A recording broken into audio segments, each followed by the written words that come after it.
sont déjà là.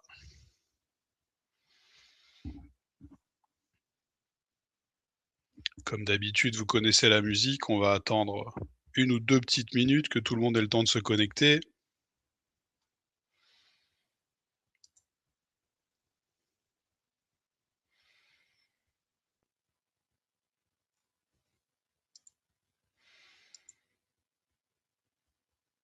Alors ça va être la partie 3 de ce webinaire. Donc, si vous pouvez déjà me mettre dans le chat, si vous avez déjà suivi, la partie 1 ou la partie 2, sachant que tout est indépendant, rassurez-vous si vous ne les avez pas suivis, vous pourrez suivre. Mais voilà, ça m'intéresse de savoir si vous étiez là pour la partie 1 et la partie 2 ou si c'est complètement nouveau pour vous. La partie 3, on peut le faire clignoter comme ça. Ah, je reconnais quelques noms, hein. Je sais que certaines personnes étaient déjà là.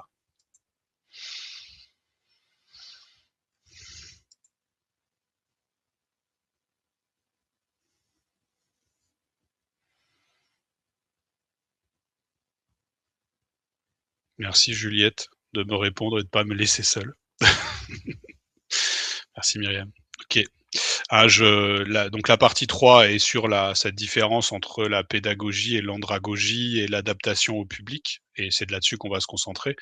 Mais je ferai quand même un petit résumé de ce qu'on s'est dit sur la pédagogie dans les premières parties et les premières parties sont évidemment, disponibles en replay de toute façon. Donc j'imagine que c'est une manière pour moi d'essayer de vous y intéresser. Voilà. Super, plus des nouveaux, très, très bien, bah, c'est cool. Et bah, allons-y. Donc, démarrons ce webinaire sur mes vieilles recettes de formateur sont applicables dans un LMS pardon, à l'ère de l'IA.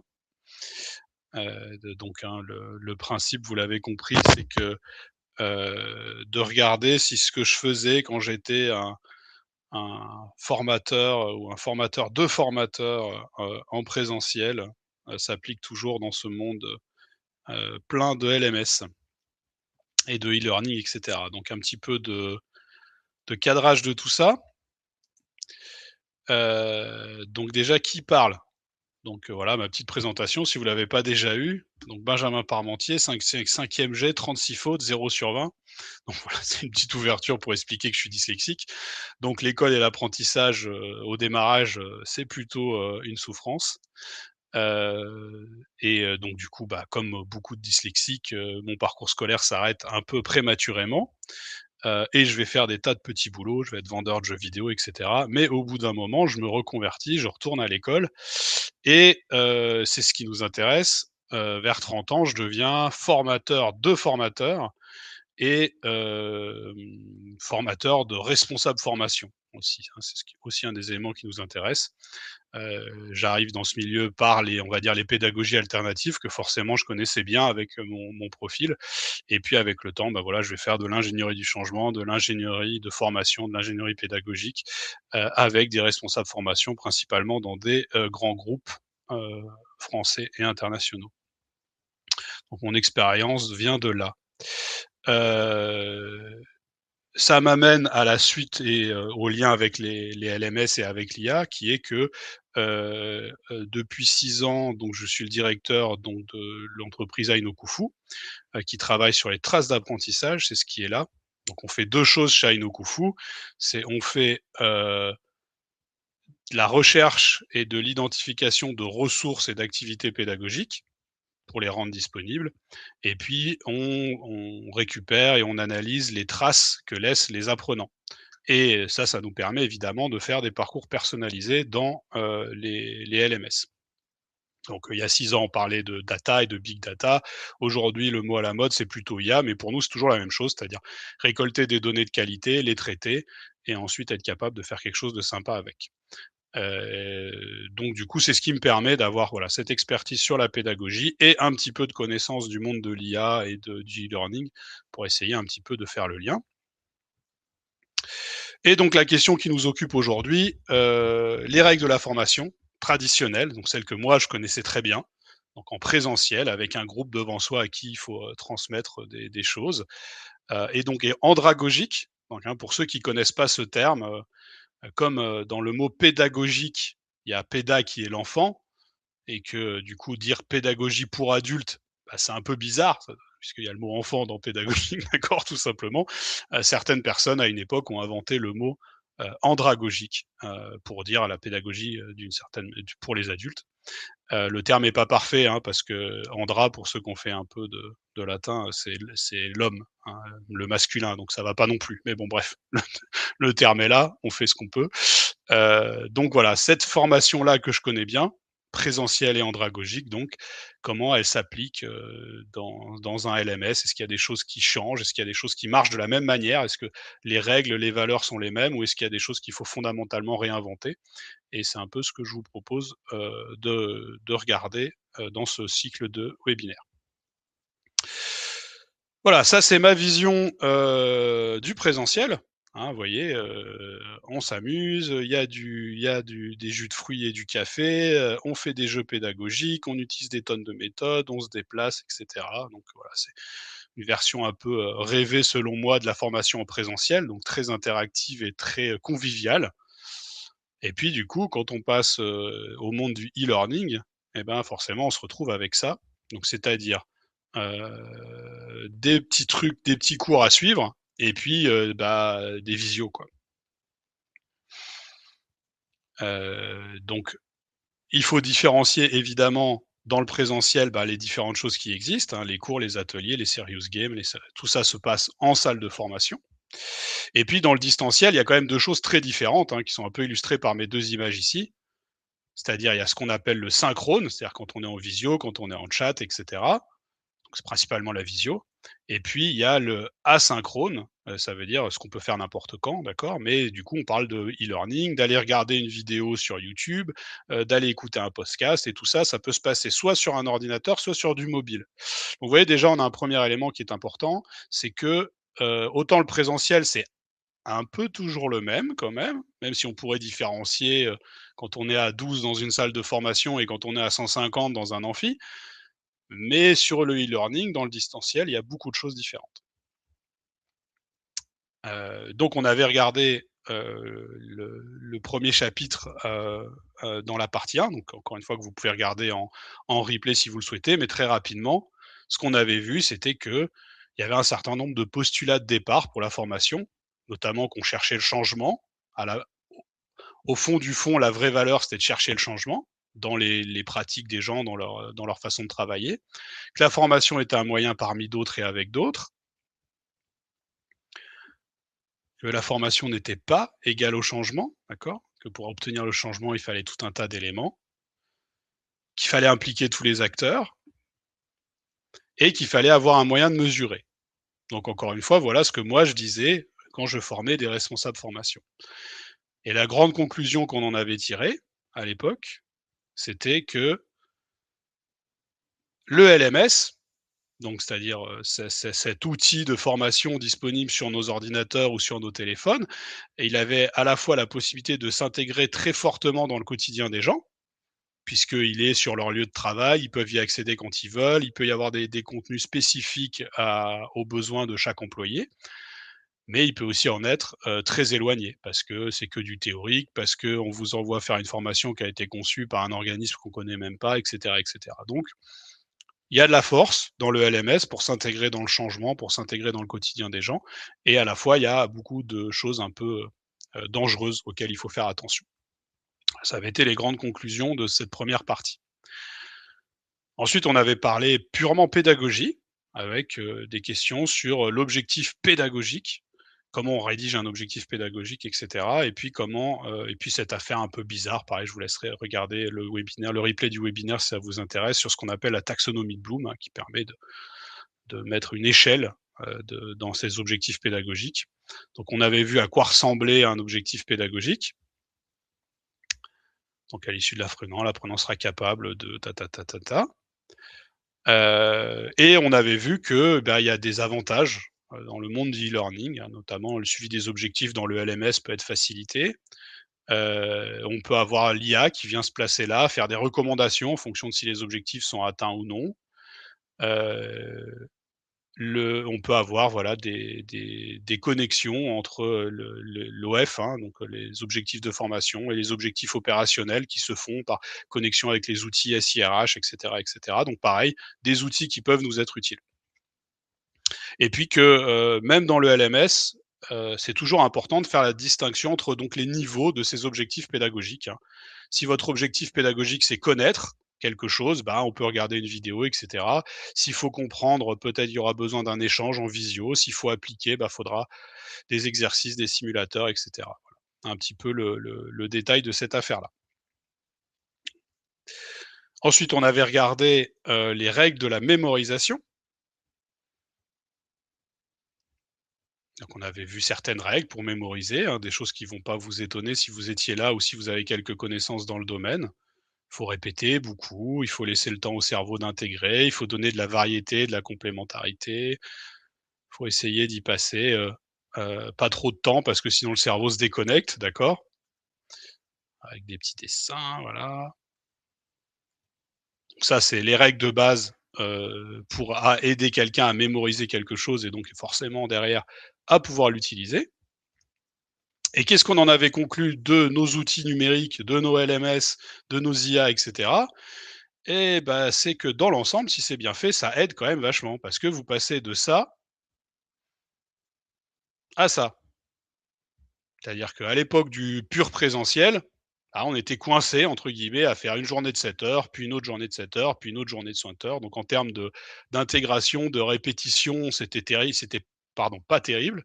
En termes de fatigue mentale, en termes d'épuisement du cerveau, c'était pas terrible. Donc c'était pas terrible, on va se le dire. Moi, ça touche c'était mon grand problème, hein, de gérer ça quand j'étais formateur, principalement en présentiel. Et maintenant, avec les outils numériques, eh ben, il y a moyen, avec, hein, l'organisation et les choses, d'essayer de faire mieux. Donc c'est-à-dire qu'on peut commencer par du présentiel parce que quand même c'est un peu sympa. Après, renforcer avec 30 minutes de e-learning, ensuite faire 1 heure de visio pour pouvoir répondre un peu aux questions et puis un petit rappel, 3 semaines après, de 10 minutes sur le téléphone. Bon évidemment, ça c'est dans un monde rêvé où tout se passe bien, mais on voit quand même qu'il y a moyen de faire les choses, plutôt bien en termes de mémorisation et d'ancrage. Vous voyez, hein, ce qu'on peut voir, de différentes choses qu'on avait regardées, c'était, bah, cette affaire que quand même, l'outil LMS, quand il est bien exploité, ça peut être pas mal, hein, pour respecter les grandes règles de la pédagogie. Et ensuite, on avait vu, les différentes méthodes pédagogiques. Alors c'est là qu'il y avait le plus de changements, hein, par rapport au présentiel parce que bien sûr, et on a différents types, bien sûr, je rentre pas dans les détails, encore une fois, je vous renvoie au webinaire, mais il y a des grands types de méthodes pédagogiques, hein, affirmatives, ludiques, de partage, exercices presque vrais. Chacune de ces méthodes, heu, a des avantages et des inconvénients, hein. Vous voyez, par exemple, pour les méthodes affirmatives et puis évidemment, bah, les méthodes affirmatives, en présentiel, c'est quelqu'un qui parle, en LMS, c'est un texte à lire ou une vidéo à suivre. Voilà, pareil pour, les exercices. On voit les un peu avantages et inconvénients de ces méthodes et les différentes choses qu'on peut proposer, sur le LMS. Sur le jeu, on avait dit principalement que autant un jeu est possible à mettre en application en présentiel, hein, il y en a des très bons qui existent, ce qu'on appelle des serious games, autant, dans un LMS, au-delà de trucs un petit peu gadgets, c'est quand même, très difficile à mettre en place, correctement. Après par contre, dans le LMS, on va souvent avoir des très bonnes méthodes de presque vrai, hein. Vous pouvez avoir un tableau Excel, travailler vraiment sur Excel, ou vous pouvez avoir éventuellement des simulateurs. Maintenant avec la VR, il va y avoir des choses géniales, hein, parce qu'un casque VR, ça coûte pas si cher que ça à investir et derrière vous avez des ce qu'on appelle des jumeaux numériques, hein, pour, travailler sur des machines ou des choses comme ça qui peuvent être, excellents. Donc là aussi, il y a des choses très intéressantes à faire. Heu et Je passe ça parce qu'on va en parler pas mal de cette affaire de gérer un groupe et d'échanger avec des gens LMS dans cette dernière partie. Voilà, donc on en a, enfin terminé pour le résumé des 2 premières parties, hein, ça prend un petit peu de temps, mais je pense que vous savez, si vous êtes là, que la mémorisation, c'est de la répétition, donc que c'est bien de se rappeler un petit peu les choses et puis pour ceux qui étaient pas là, d'avoir un peu une idée générale de ce qu'on avait pu dire.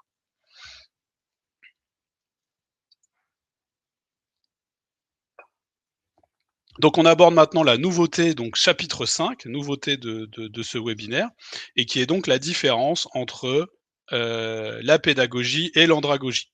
Hein, donc, je le rappelle, pédagogie, alors pour l'étymologie du terme, je pense que tout le monde ne le connaît pas, donc péda, c'est l'enfant, d'accord? Et l'agoge, c'est l'esclave. C'est même un esclave un peu particulier puisque c'était l'esclave qui, comment je pourrais dire ça? Portait le cartable, de l'enfant, et portait le cartable et l'accompagnait de sa maison, la maison de ses parents, à la maison du maître où il allait recevoir le savoir. Donc, dans la pédagogie, il y a cette notion d'esclavage, ça c'est pas terrible, mais surtout il y a cette notion d'accompagnement. En fait, le pédagogue, ce n'est pas le détenteur du savoir, c'est celui qui accompagne vers le savoir. Et ça, déjà, c'est quelque chose d'intéressant parce que ça nous permet quand même de faire une espèce de nuance, hein. Si je prends un exemple extrême, si vous allez écouter un grand professeur au Collège de France, qui vous fait un cours, sur le sujet, qu'il est sûrement la plus grande sommité internationale sur le sujet, d'une certaine manière, on pourrait dire que quelque part, ça n'est pas un pédagogue. Il n'est pas là pour, vous accompagner vers le savoir. Il est juste là pour vous donner son savoir et c'est votre problème de le puisque c'est la les grands experts, c'est votre problème de le récupérer. Donc c'est un professeur, c'est un expert, mais c'est pas forcément un pédagogue. Ils peuvent l'être, hein, certains sont excellents en tant que pédagogues. Donc du coup, certaines personnes, voilà, ont, eu un problème avec ce terme de pédagogie, pour parler des adultes, puisque dans péda, il y a l'enfant, encore une fois, et donc ils ont inventé ce terme d'andragogie, donc qui serait, voilà, pour les adultes. Je l'ai déjà dit en ouverture, mais andra, étant donné que c'est l'homme, le masculin, c'est un peu problématique, donc le terme serait peut-être à changer à nouveau. Il faudrait peut-être parler d'anthropogogie, mais anthropo, c'est plus, l'espèce dans son ensemble. Enfin bon, bref, il y a pas de chose parfaite. Et comme toujours, dès qu'on définit des termes, et ben, ça a démarré une bagarre de clochers. C'est-à-dire que du coup, il y avait des gens qui se sont prétendus, à juste titre parfois, hein, andragogues, c'est-à-dire spécialistes de l'éducation des adultes, en disant que c'est très différent d'éduquer des enfants. Après, il y a d'autres écoles qui ont commencé à dire attention, les différences sont pas si énormes, c'est absurde d'en faire deux expertises différentes. Enfin voilà, vous pouvez imaginer ce qui a pu se passer. Donc, aujourd'hui, le terme d'andragogie revient un peu à la mode en France. Il l'a toujours été au Québec, pour l'anecdote. Voilà, donc on parle d'andragogie, on parle de pédagogie pour adultes. Dans notre cas à nous, ce qui va être très intéressant, c'est justement, de pouvoir voir ce qui est différent et ce qui est similaire entre le fait de former des enfants et de former des adultes. Hem, D'ailleurs, pourquoi c'est important de faire cette différence? Et ben, c'est parce que pour la plupart d'entre nous, on a été formé en tant qu'enfant. On a été à l'école et on a été formé en tant qu'enfant. Donc il y a évidemment un risque de reproduire ces mêmes schémas qu'on a vécu enfant quand on veut former, des adultes, alors que peut-être c'est un peu différent. Donc c'est ça qu'on va regarder, exactement maintenant. Heu Donc première chose, ce qu'on appelle le triangle pédagogique, hein. C'est pour rappeler que dans le savoir, dans ce rapport au savoir, bah, en fait, il y a 3 acteurs. Il y a l'apprenant, il y a le savoir et il y a aussi le pédagogue. Donc très rapidement, est-ce qu'il y a des choses qu'on peut dire sur ces choses-là? Donc première chose, entre l'apprenant et le savoir, on en parle beaucoup, bah, c'est assimiler les choses, vérifier si on atteint les objectifs pédagogiques. Entre le savoir et le pédagogue, bah, c'est en fait la qualité, d'une certaine manière, du pédagogue. Est-ce qu'il maîtrise le sujet, et cetera, donc quelque chose d'intéressant. Et puis entre l'apprenant et le pédagogue, évidemment, il y a le rapport, humain entre cet apprenant et le pédagogue, et transmission des convictions et de l'expérience. Quand on est en présentiel, bah, c'est assez clair tout ça. Ça pose quelques petites questions que je vous mets ici. Voilà, si on ne s'occupe que de l'apprenant et du savoir, et qu'il y a pas de pédagogue dans l'affaire, bah, il y a ce risque-là, hein, de pas que ça soit pas incarné, qu'on comprenne pas ce qui est vraiment important, et cetera. Donc c'est sûr que c'est des questions qu'on va peut-être se poser quand on va rentrer dans notre LMS, bien sûr. Heu, Quand on est dans le rapport entre savoir et pédagogue, et ben, on va se demander, voilà, si, et je pense que c'est quelque chose que beaucoup d'entre vous ont connu, si le pédagogue est trop expert de son domaine, est-ce qu'il est encore capable de s'adapter à l'apprenant qui est peut-être débutant? Est-ce qu'il est bon pédagogue? Ou est-ce que c'est juste un expert justement et que du coup ça va créer des conflits ou des choses comme ça?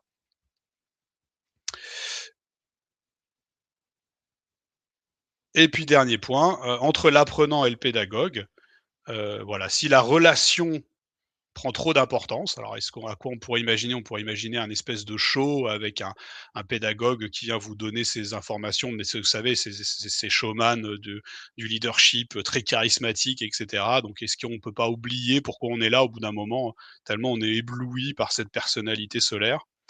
Et puis dans le pire du pire, il y a ce risque d'aliénation, c'est-à-dire en gros, on accepte les choses et on dit que c'est cool parce que c'est cette personne qui nous le dit et pas parce que c'est réellement intéressant. Des cas particuliers, quoi.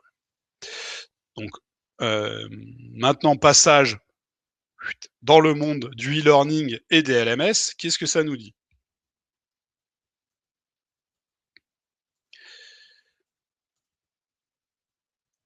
Pour le rapport entre l'apprenant et le savoir, les choses sont un peu les mêmes, hein, je vais pas épiloguer pendant longtemps. Vous voyez, j'ai marqué définition des objectifs pédagogiques et puis faire attention aux bonnes pratiques pédagogiques, tout le reste. En gros, c'est-à-dire que c'est un lieu où il faut s'occuper de tout ce qu'on a, déjà dit, avant, d'accord? Tout l'aspect, faire attention à utiliser les bonnes méthodes, à bien définir l'objectif pédagogique, à trouver le bon rythme, enfin tout ce qui a été dit dans les parties, 1 et 2 s'applique ici très clairement, donc je reviens pas ici dessus. Maintenant dans le rapport entre le savoir et le pédagogue, donc sur l'expertise du pédagogue sur le sujet. Ouais, j'ai marqué qui conçoit, chercher l'expertise adaptée à l'entreprise. Bah, très clairement, là, la question c'est plutôt que de chercher quel est le bon expert, c'est quel est l'expert adapté à notre contexte. C'est-à-dire, si typiquement on est dans un LMS d'entreprise, bah, est-ce qu'on va chercher un expert du sujet ou est-ce qu'on va chercher l'expert de notre entreprise? Celui qui connaît vraiment nos pratiques opérationnelles concrètes. Est-ce que c'est lui qui peut nous concevoir la formation? Mais du coup, est-ce que cette personne qui a l'expertise concrète opérationnelle dans notre entreprise est un bon pédagogue? Donc est-ce qu'il faut le faire accompagner par un pédagogue? Voilà, c'est les questions intéressantes qu'on peut se poser. Et évidemment, plus c'est proche de leur quotidien, plus les stagiaires, les apprenants seront, intéressés. Et vous voyez, la petite phrase en dessous, quelle source pour l'IA? Bah oui, parce que maintenant, de plus en plus, on fait concevoir notre e-learning par des IA, par des tuteurs IA ou par des accompagnateurs IA, pas tuteurs, le tuteur on y viendra après, mais en tout cas des outils de conception pédagogique assistés par IA, d'accord? Donc du coup, là, la question, c'est quelle est la source? Très clairement, tout vous l'avez peut-être expérimenté par vous-même, hein, dans vos pratiques. Si vous donnez à une IA pédagogique, des documents internes avec, vos procédures, dans l'entreprise et cetera, elle va souvent être très pertinente et vous sortir des e-learning de qualité. À l'inverse, si vous n'avez pas de documents sources ou si les documents sources sont très génériques, ça pose problème. Donc c'est un peu paradoxal, hein, de parler, parce que l'IA n'est pas vraiment un pédagogue, mais, il y a ce rapport à l'expertise de l'IA dépend des documents sources que vous lui donnez. Voilà, on va le dire comme ça. Hem, donc troisième axe, l'axe apprenant-pédagogue. Alors là, comment on fait? C'est plus ça la question, hein, parce que c'est sûr qu'un e-learning, ne transmet pas de conviction et d'expérience, il y a pas de rapport direct avec un professeur un peu solaire qui nous transmet des choses avec conviction. Donc comment on peut, si nécessaire, simuler ça? Et bah, voilà, on va essayer, d'organiser une visio, avec la personne ou peut-être une vidéo, on connaît, hein, des pédagogues sur certains sujets qui dans une vidéo YouTube vont être vraiment capables de transmettre des convictions, montrer quelque chose. Donc on va essayer d'aller, chercher ces choses-là. J'ai marqué aussi article très personnel, hein, peut-être voilà un truc d'avis en blog et cetera, ça peut aussi, transmettre cette conviction. Ah, la clé, c'est toujours quel est l'objectif pédagogique et est-ce qu'on estime qu'on a vraiment besoin de cette incarnation? Et parfois oui, hein, sur certains sujets, bien sûr. Je crois que le slide d'après, je vous ai mis quelques, exemples. Non, autant pour moi. La question maintenant, c'est le cas du tuteur IA. Alors pourquoi on parle du tuteur IA maintenant? Et ben parce qu'on a dit ici qu'il y avait une espèce d'incarnation, d'accord, du savoir. Alors, est-ce qu'un tuteur IA peut être vraiment un professeur et incarner, ce savoir? Donc là, vous avez un exemple d'un tuteur IA dans notre plateforme à nous, de LMS Totara, et le tuteur IA spécifiquement, c'est celui de la société EdTech qui sont des partenaires. Et vous voyez que voilà, là, vous avez le e-learning et puis vous pouvez poser des questions et échanger, avec ce tuteur IA qui va vous donner d'autres informations, discuter avec vous. Bah, on a tous l'expérience de le faire maintenant sur un Claude ou un ChatGPT. Donc je reviens une nouvelle fois sur mon triangle et qu'est-ce qu'on peut dire de cette affaire-là? Donc le cas spécifique du tuteur IA. Bah, même chose que tout à l'heure, hein, quelle source pour l'IA? Donc cette fois pas pour la conception pédagogique, mais où est-ce que votre tuteur IA va aller chercher ses réponses? Encore une fois, hein, si les sources sont bonnes, si vous avez pu lui donner des documents internes, ça peut être super, sinon c'est un peu compliqué. Est-ce que le tuteur a été bien ou mal entraîné? Voilà, encore une fois, c'est la qualité du tuteur IA qui est remise en question ici, sans surprise. Heu, Prof ou journaliste? Et là, c'est un petit point d'attention que je me permets de faire, c'est que très souvent, j'ai remarqué que ces tuteurs IA, en réalité, ne sont pas du tout calibrés comme des pédagogues. En fait, en réalité, c'est des pages Wikipédia, d'accord? Ils donnent de l'information, OK? Donc, c'est pour ça que je marque journaliste, vous voyez? Ils donnent de l'information, ce qui est très bien, mais ce qui n'aide pas forcément à apprendre. Donc du coup, ce fameux tuteur IA, est-ce qu'il va juste être là comme un journaliste ou comme une page Wikipédia qui donne des informations en plus sur le contenu du cours? Ça peut déjà être intéressant. Ou est-ce qu'on l'a calibré pour qu'il soit vraiment pédagogue? C'est-à-dire qu'il ait cette capacité un peu, de challenger, de reposer des questions, éventuellement d'identifier que la question que pose l'apprenant est d'un niveau supérieur et qu'il faut d'abord qu'il ait suivi une autre partie du cours avant que qu'il soit pertinent de répondre à cette question. Et c'est tout ça qu'il faut se poser comme question. Et je sais typiquement que nos partenaires chez EdTech se posent ce genre de questions et c'est pour ça que leur tuteur est assez intéressant. C'est ça aussi, hein, la petite phrase que j'ai mis: «À quel moment?» hein. À quel moment, on propose le tuteur? Parce que si on le propose dès le début, est-ce que l'apprenant va pas juste travailler avec le tuteur et complètement oublier, bah, de suivre le cours qui pourtant a été, réfléchi et cetera? C'est un peu dommage.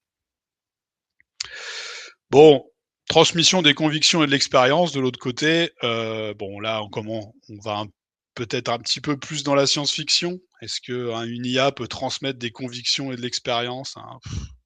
Et j'ai marqué jusqu'où on fait semblant.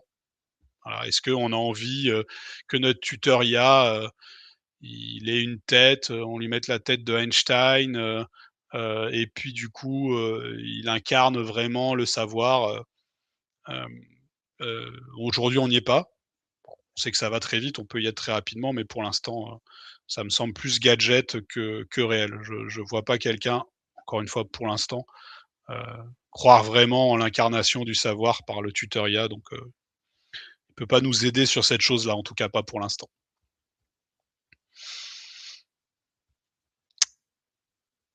Voilà, j'ai terminé sur mes histoires de triangles, pédagogiques. Je l'ai pas dit, hein, mais bien sûr, vous hésitez pas à poser des questions directement, si vous en avez, avant qu'on aille sur le sujet d'après, enfin sur la suite du sujet.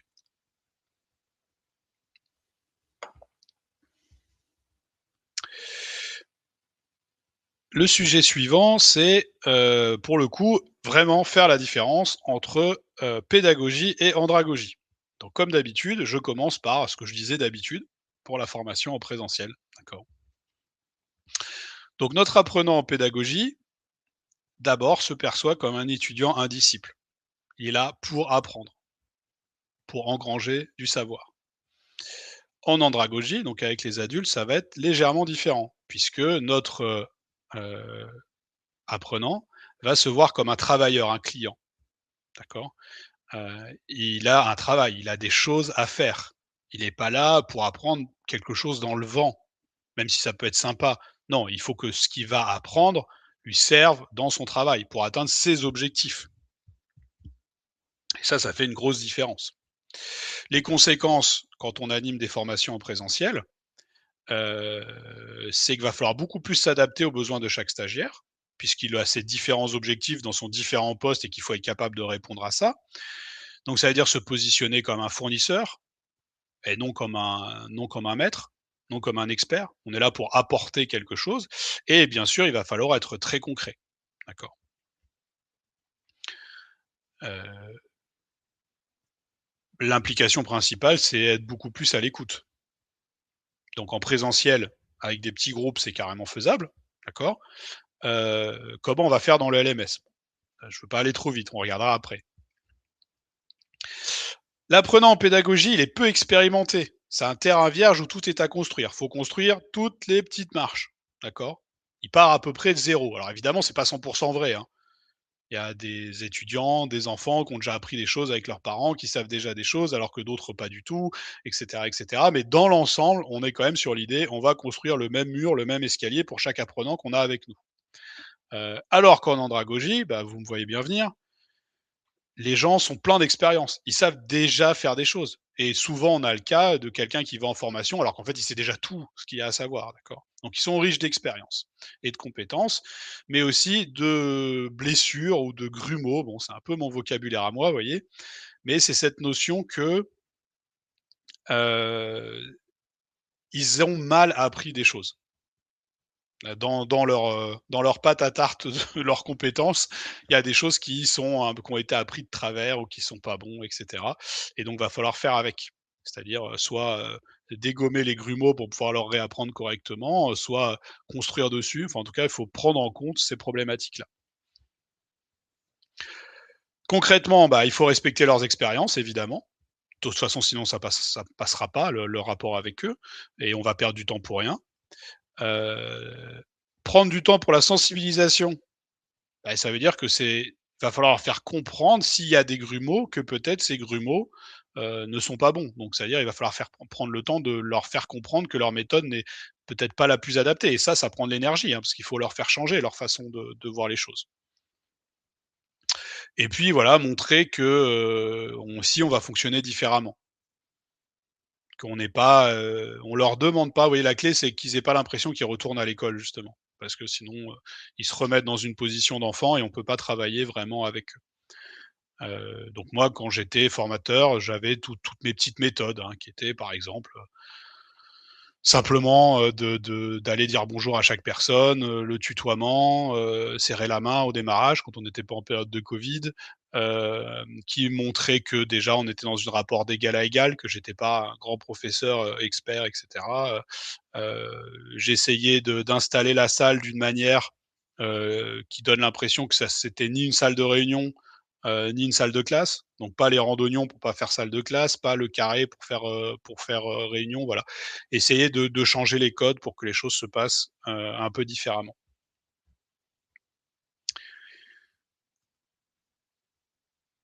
En pédagogie, on apprend parce que «c'est le moment» entre guillemets, hein, voilà. C'est le moment où notre cerveau est capable de comprendre une multiplication ou une division. C'est le moment où notre cerveau est prêt à apprendre à lire ou à écrire et cetera. Alors qu'en andragogie, on apprend quand on a des évolutions, dans notre rôle. Vous voyez, c'est parce que je deviens manager que je vais accepter de suivre une formation management. C'est parce que je vais devoir gérer des conflits que je fais une formation sur la gestion des conflits. C'est parce qu'on m'a changé de logiciel que je vais faire une formation sur voilà, bref, vous avez compris. Même si encore une fois, hein, la frontière entre les 2 est parfois beaucoup plus poreuse, hein. Évidemment qu'il y a des gens qui sont toujours contents d'apprendre des nouvelles choses, évidemment. Donc les conséquences de ça, bah, il faut leur faire comprendre l'intérêt pour eux, quoi. Hein, s'ils sont envoyés en formation parce que le logiciel a changé et qu'ils doivent apprendre à utiliser ce nouveau logiciel, bah, tout va bien, on est au top, hein. Mais par contre, s'ils savent pas trop pourquoi ils sont là, parce qu'on leur a peut-être pas bien vendu la formation et cetera, bah, comment on fait pour, les intéresser et cetera? Dernier point, l'apprenant en pédagogie est centré sur le contenu, parce qu'il ne sait pas de quoi sera fait sa vie future et donc tout peut servir. Donc il veut emmagasiner des choses, d'accord?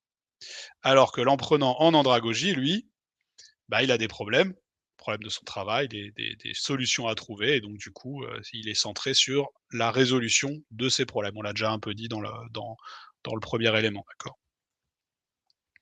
Donc ça implique quoi? Ça implique qu'il faut plus d'échanges, écouter ses problèmes, des cas concrets et qu'on peut utiliser la richesse du groupe, hein, parce qu'en plus ils sont riches d'expérience. Donc qu'est-ce qu'on, tire de tout ça? On tire de tout ça que j'ai pas arrêté de dire que, en andragogie, il fallait plus de concret, plus d'échanges, plus d'adaptation aux stagiaires. Donc là, on a peut-être un problème parce que comment on fait ça, avec les dans les LMS? Où souvent, bah, on a une formation qui est la même pour tout le monde. Bah, justement, on va essayer d'éviter ça, heu, donc allons regarder ça. Donc on reprend le même petit tableau avec les mêmes éléments, hein, ça ne change pas, mais quelles sont les conséquences cette fois, dans le LMS? Heu, donc vous voyez adaptation à l'entreprise et uniquement les besoins réels du poste. Voilà, je pense que ça doit être du vécu pour un peu tout le monde, hein. Une formation qui marche bien dans un LMS, c'est une formation qui répond aux besoins de la personne qui va suivre ce e-learning ou qui va se rendre à cette visio. Donc il faut adapter à l'entreprise spécifiquement, et spécifiquement au poste.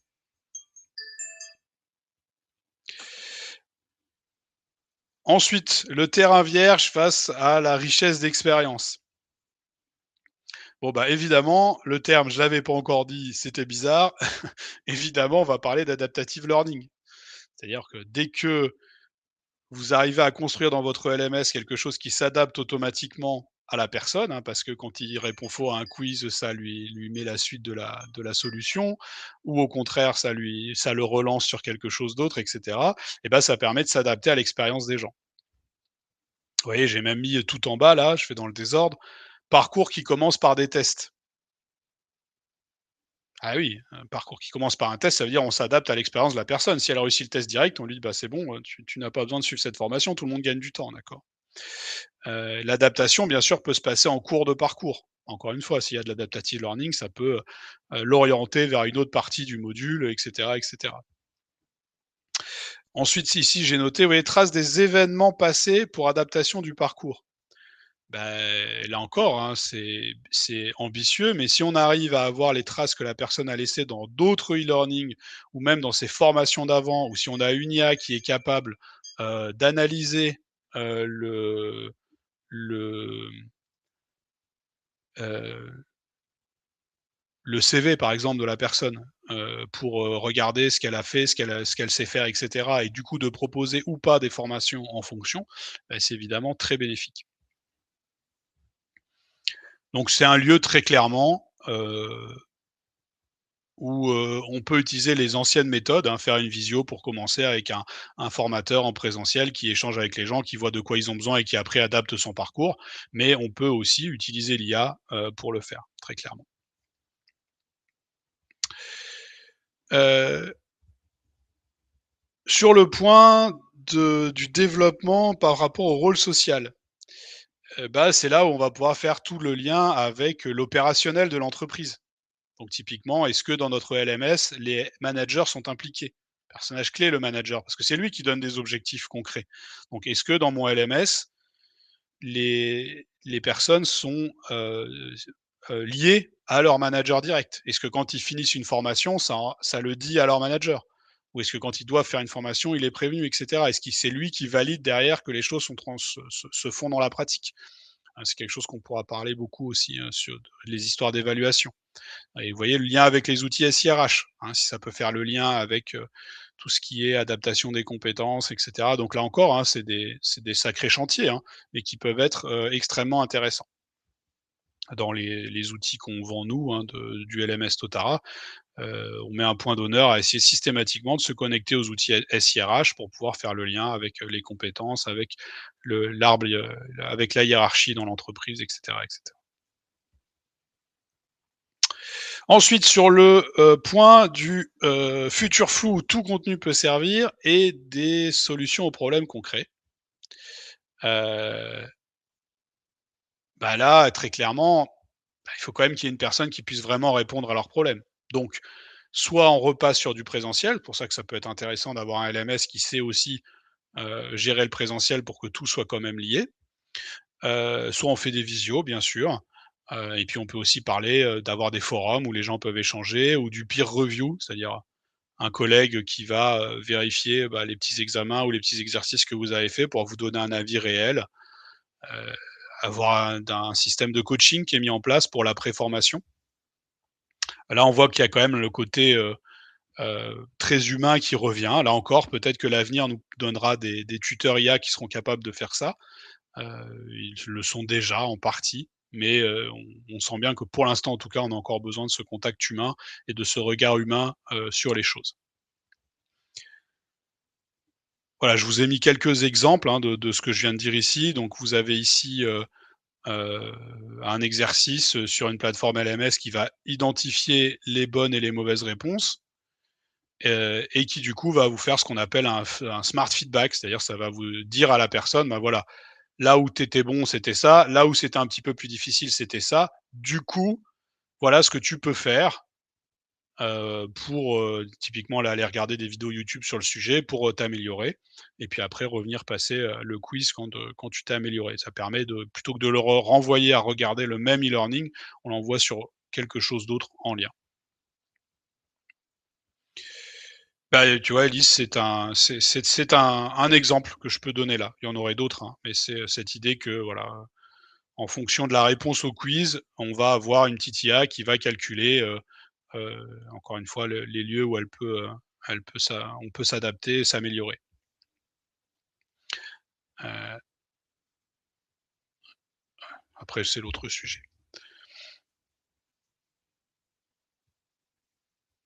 Nous, en tout cas, c'est le parti qu'on a pris, en fait. C'est d'utiliser l'IA pour faire de l'adaptative learning dans le sens de, on voit ce que la personne a eu bon, on voit ce que la personne a eu moins bon, et derrière on lui propose autre chose, hein. On va chercher dans nos ressources pédagogiques pour lui proposer quelque chose, qui va lui permettre de monter dans cette compétence-là et après on retourne, lui proposer le quiz. En adaptative learning, ce qu'il va pouvoir y avoir aussi sur les des sujets sur lesquels on travaille, c'est, l'adaptation pour le coup du parcours. C'est-à-dire, par exemple, je sais pas, s'il y a un module de maths dans une formation, l'IA va pouvoir analyser le CV de la personne, voir que le sujet mathématique n'est pas un problème pour elle par rapport aux études qu'elle a fait ou des choses comme ça et du coup ne pas lui proposer, ce module-là. Ça peut être un autre exemple.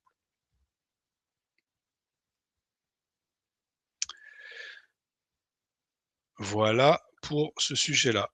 Donc je fais un petit point sur le timing. Je vois qu'il est déjà, 12h10, donc on va continuer sur, ce chapitre 5 et j'ai l'impression que je n'aurai pas le temps d'aborder le 6. Bah, ce sera pour un autre webinaire. Donc le chapitre 6 qui était sur les évaluations.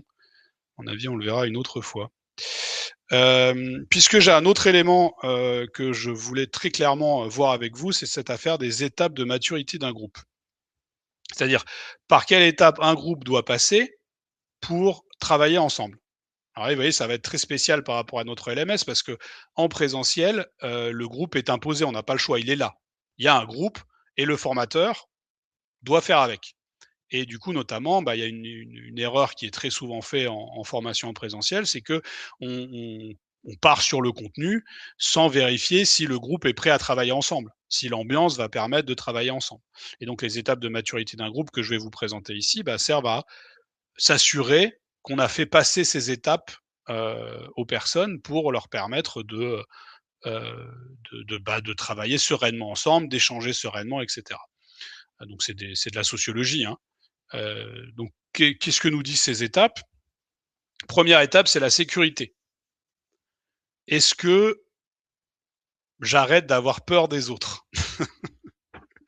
Alors ça paraît un peu absurde de dire comme ça, mais la réalité, c'est que, en fait, on est des animaux et que les autres nous terrorisent, notamment si on ne les connaît pas. Donc quand vous êtes mis dans une salle de formation avec des gens que vous connaissez pas, s'il y a même pas un tour de table pour se présenter, bah, évidemment, ça ne met pas en sécurité. Donc du coup, voilà, est-ce qu'il y a un brise-glace? Est-ce qu'il y a un moment d'échange pour bah, voilà, pour apprendre à rencontrer les autres et qui nous fasse un peu moins peur? Est-ce qu'il y a un ordre du jour? Une fois que cette étape de sécurité est passée, Est-ce qu'on va avoir confiance envers les gens avec qui on est? Se sentir bien avec eux, on sent qu'on fait partie d'un groupe et c'est quand il commence à y avoir une ambiance un peu sympa. On peut faire quelques petites blagues, gentilles, ça, c'est il y a une bonne ambiance comme on dit et là, on peut commencer à travailler. On peut commencer à travailler, mais ça a ses limites parce que quand vous êtes à l'étape de la confiance, en réalité, on c'est un peu comme si on se sentait bien autour du feu, d'accord? Mais il y a pas de, vraie capacité à se challenger. On se fait pas d'une certaine manière, on se fait confiance pour être bien ensemble, mais on se fait pas suffisamment confiance pour aborder les sujets qui fâchent et donner notre vrai avis. C'est un monde du consensus et on veut pas que le consensus, on veut que les gens puissent se challenger, on veut que les gens puissent dire ce qui leur va pas et ça, c'est la troisième étape, c'est l'étape de participation. On arrête de faire semblant, on arrête d'être dans le tout le monde est d'accord avec tout le monde qui est naturel dans un groupe qui se rencontre. Mais là, on commence à dire: «Voilà, non, moi je suis pas d'accord, ça me va pas, si on fait ça, il va encore se passer ça» et cetera. Vous avez peut-être vécu, hein, des formations où, c'est un peu terrible parce que cette étape de participation est atteinte à la fin de la formation. C'est vraiment, tout le monde est d'accord avec tout, l'ambiance est super et tout ça, c'est génial. Mais c'est quand on arrive, à la fin de la formation, le dernier jour, quand on fait le tour de table, que là, on se rend compte que, bah, quelqu'un n'a pas exprimé son mécontentement, son désaccord et cetera, parce que l'étape de participation n'a pas été atteinte, avant. C'est un problème. Donc comment on fait pour, atteindre, cette participation? Et la dernière étape, un peu l'étape idéale dans la gestion d'une équipe, alors peut-être difficile à atteindre en formation, c'est ce qu'on appelle l'autonomie. L'autonomie, c'est le groupe est co-responsable, chacun fait les efforts qu'il faut pour que les choses se passent bien et qu'il y ait un équilibre. Clairement, cette étape d'autonomie, c'est pas tellement un objectif en formation, hein, c'est plutôt un objectif dans la, finale de gestion d'une équipe. Heu et donc je vais, rapidement, vous montrer quelques exemples en présentiel, dans la tradition de la formation, comment on peut faire pour aider un groupe à passer ces étapes. Donc vous voyez quelques exemples très rapidement, comment on peut faire pour établir la sécurité? Bah, on sort de l'inconnu. Donc on apporte une liste des participants, on fait un ordre du jour. Il y a rien de pire qu'être convoqué à une réunion, à une formation sans savoir pourquoi. On donne les consignes qu'il faut, on fait attention au lieu, à l'ambiance, on offre un café. C'est rare qu'on soit entre ennemis et que ce soit dangereux si on offre un café. L'ordre du jour est affiché, voilà. Ensuite, pour établir la confiance, et ben, déjà, on est poli, on est respectueux, d'accord? On se présente, on parle. Moi, une de mes techniques de formateur, bah, vous l'avez vécu ici, c'est que je commence par raconter que je suis dyslexique. Ça paraît un peu bête, c'est peut-être un peu difficile pour moi, mais c'est quand même enfin ça l'était peut-être un peu au début, mais c'est quand même vachement plus sympa d'avoir quelqu'un qui vous dit: «Bah, voilà, j'ai une certaines expertises, mais j'ai surtout certaines galères, on va discuter, on va échanger», que, bah, quelqu'un qui vous crache, toute sa connaissance et toutes ses expertises au visage en mode: «Je suis tellement supérieur à vous». Ça ouvre pas l'échange, d'accord? Donc voilà, il y a des choses comme ça à faire, pour, hein, dans une notion simplement de «je donne pour pouvoir recevoir», quoi. On essaye d'écouter les besoins du groupe. Encore une fois, on met l'ordre du jour, on discute de l'intérêt, pourquoi on le fait et cetera. Quels sont les objectifs? Qu'est-ce qu'on va y gagner? Voilà, tout ce qu'il faut pour que les gens sachent bien pourquoi ils soient là et que les choses avancent. Comment on fait pour établir la participation? Bah, là, il faut commencer à se lâcher, il faut commencer un peu à aller challenger les gens. Donc voilà, on leur donne la parole les uns après les autres. Celui qu'on repère qui parle pas trop, on va le chercher, on lui dit: «Bah, toi, qu'est-ce que tu en penses? Est-ce que tu ferais ça ou tu ferais ça?» Voilà. Et puis on organise des travaux de groupe où ils sont obligés de s'engager, de tester des trucs, d'essayer, heu et de s'engager sur quelque chose, hein. On donne pas trop les réponses trop vite pour qu'ils aient le temps, entre guillemets, de dire leur avis avant qu'on leur apporte, des réponses toutes faites. Heu, voilà, pour ça et puis pour finir, pour l'autonomie, bah, il y a pas de mystère, il faut que l'animateur ou le chef se mette en retrait. Donc on commence à donner des responsabilités à d'autres, plus de liberté, on fait des petits tests et cetera. On essaye de créer une identité de groupe, pour que le groupe se sente être, une entité.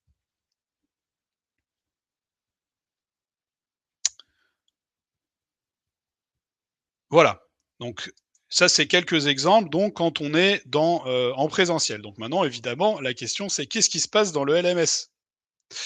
Là, je vous avoue que j'étais un peu embêté parce que j'ai vu 3 cas différents. Le premier cas, c'est en fait, on n'a pas besoin du groupe. Ça m'a beaucoup surpris quand j'ai réfléchi à ça. Je me dis: «Bah oui, bien sûr, évidemment». Le e-learning, des fois, ça se fait tout seul devant son ordinateur. On n'a pas besoin d'un groupe. On apprend quelque chose en individuel.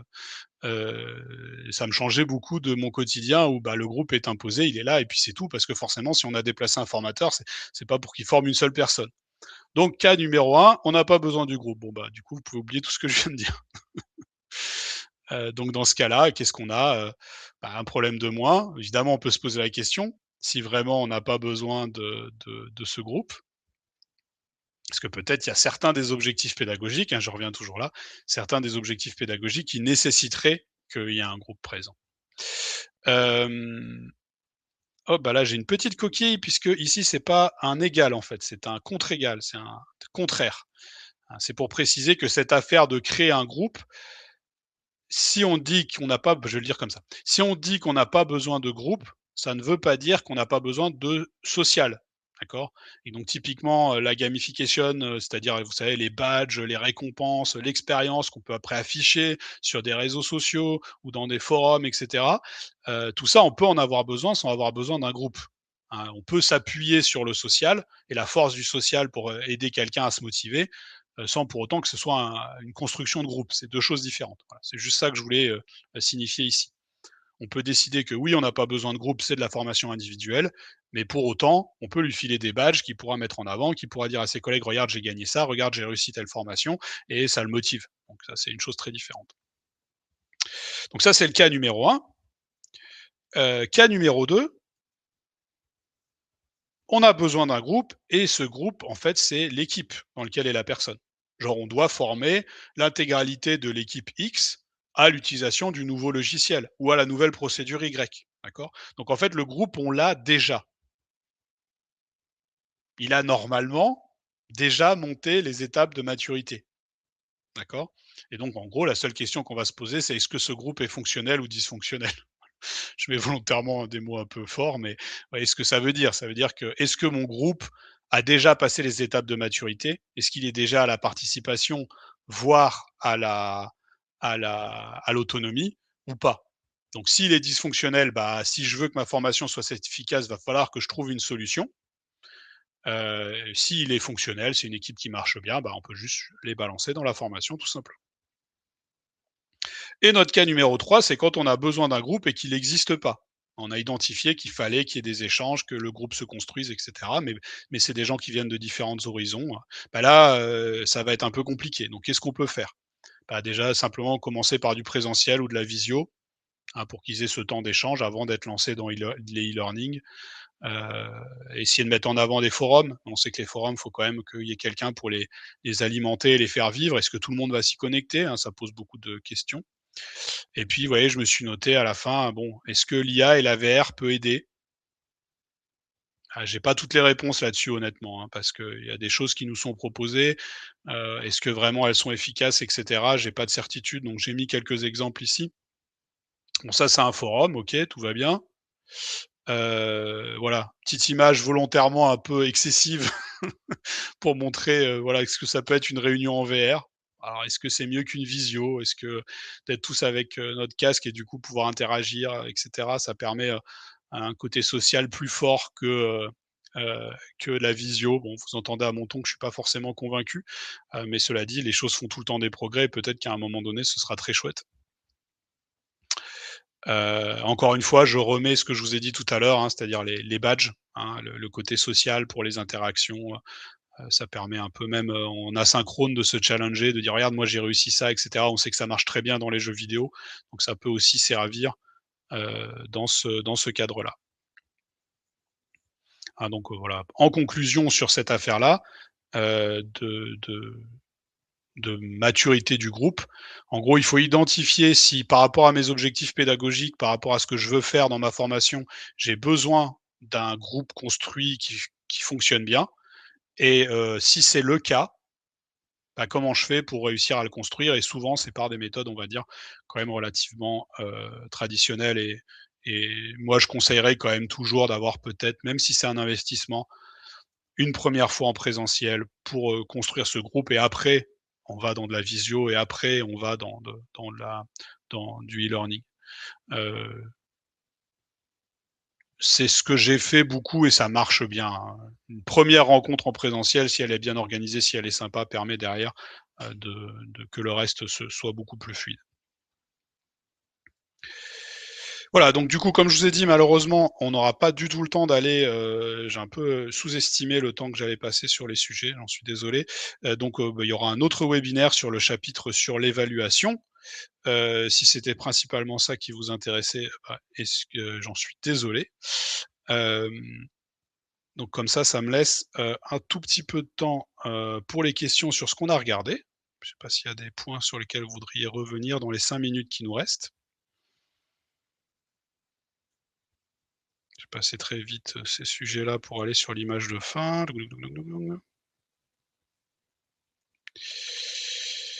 Voilà. Ouais, est-ce qu'il y a des questions dans les 3-4 minutes qui nous restent?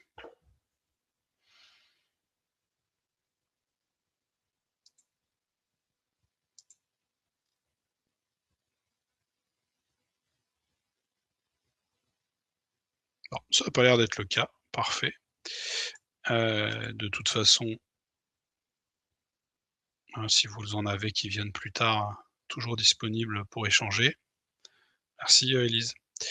Heu Je vous fais un peu de pub pour, notre prochain webinaire qui est très bientôt, qui est le 23 janvier, donc dans 3 jours à 11 heures, et qui est sur la présentation, d'un outil qu'on conçoit dans le cadre du data space de l'éducation et des compétences, au nom de l'Union européenne, et qui est, voilà, un lieu d'échange et de review, de notation, de ressources pédagogiques, pour, voilà, un peu, on va dire, avoir la richesse d'une Wikipédia ou d'un YouTube avec tout ce que ça a à faire, mais un peu plus, heu, voilà, sécurisé avec des avis de collègues et de choses comme ça. Donc ça, c'est le 23 janvier, et puis sûrement les autres webinaires, bah, en suivant notre page sur Webikeo, vous serez informés, notamment donc de de la partie 4 de ce webinaire, sur la notion, d'évaluation de la formation et des objectifs pédagogiques. Voilà, merci beaucoup, et à très bientôt pour d'autres webinaires.